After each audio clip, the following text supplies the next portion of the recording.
नहमदुहु व नसल्ली अला रसूलिहिल करीम। एक सवाल हमारे पास है कि रमज़ान की ट्रांसमिशन बहुत ज़्यादा चैनलों पर करने वाले डॉक्टर अमर लियाकत हुसैन मरहूम जियो पर भी करते थे, ARY पर भी, एक्सप्रेस चैनल पर भी, बोल पर भी। तो उनका पिछले साल इंतकाल हो गया। तो लोग, बहुत सारे लोग पूछ रहे हैं कि मुफ्ती साहब उनका क्या था। कुछ लोग उनको अहले सुन्नत कहते हैं, यानी सुन्नी कहते हैं, कुछ लोग उनको रावजी शिया कहते हैं।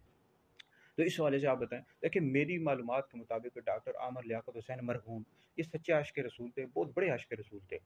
और बाकी जो उनका अकीदा था वो ये था कि वो आले सुन्नत थे, यानी आले सुन्नत हनफी बरेलवी थे, पक्के सुन्नी थे, ठीक है जी। और उनका ये अकीदा था कि अम्बिया अलैहिस्सलाम के बाद सबसे अफजल अबू बकर हैं, फिर उमर हैं, फिर उस्मान है, फिर अली हैं।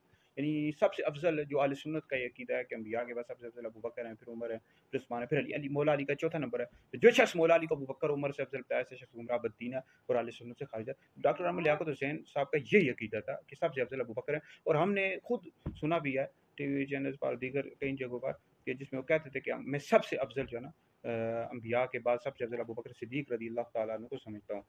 तो उनका यही अकीदा था, ठीक है जी। और बाकी यह है कि जो हज़रत सैयदना अमीर मुआविया रज़ी अल्लाह ताला अन्हु को वो साहबी रसूल समझते थे, वो कहते थे कि मैं उनकी इज़्ज़त करता हूँ, तकरीम करता हूँ, वो साहबी रसूल है, ठीक है जी। तो बस गलतियाँ हो जाती है, हर इंसान से कुछ ना कुछ गलती हो जाती है। फिर बाद में रुजू भी उन्होंने निकाल लिया था, तौबा भी कर ली थी। तो लिहाजा ये है कि अब कुछ लोग हैं उनको रावजी शिया कहते हैं, उनकी पुरानी वीडियोस निकाल कर भाई इस तरह ना करें, उन्होंने तौबा कर ली थी, पक्के सुन्नी थे, हनफी थे, बरेलवी थे। और बाकी यह है कि उनके खिलाफ कुछ लोग हैं, उनकी पुरानी वीडियोस निकाल कर दिखा रहे होते हैं, इस तरह ना करें। अब बाकी उनकी जो बीवियां हैं वो मुख्तलिफ उन पर इल्ज़ामात कोई लगा रही है, कोई क्या कर रही है, तो आखिरत की पकड़ बड़ी सख्त है। तो वो उन्होंने तो इस वजह से तक मालूमात मुझे शादियाँ की थी कि सहारा बनने के लिए, उनको सहारा देने के लिए, ठीक है जी। तो बाकी इस तरह किसी के खिलाफ करना, जब वो दुनिया से जा चुका हो, उसके चीज़ों को इस तरह यूट्यूब के व्यूज़ हासिल करने के लिए इस तरह के मामलात करना हरगिज़ भी दुरुस्त नहीं है, जायज़ नहीं है। तो लिहाजा ये है कि हमारी मालूमात, मेरी तहकीक के मुताबिक वो पक्के आले सुन्नत थे, यानी सुन्नी थे, हनफी थे, बरेलवी थे, सच्चे आशिक रसूल थे, सहाबा और अहले बैत दोनों से इश्क और मोहब्बत करते थे।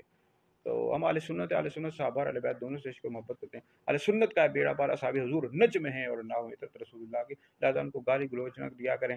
उनके मतलब वीडियोज़ वगैरह आती रहती हैं या तस्वीर आती हैं तो उनको गाली देते हैं, इस तरह हरगिज़ ना करें। उनके लिए दुआए मग़फ़िरत करें, अल्लाह उनके दर्जात बुलंद फरमाए।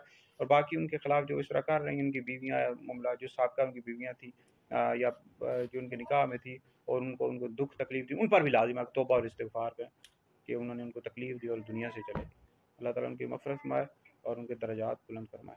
ये वीडियो सुने दीगर लोगों तक पहुँचाएँ, ये आप लोगों के लिए बहुत बड़ा सदका जारिया है।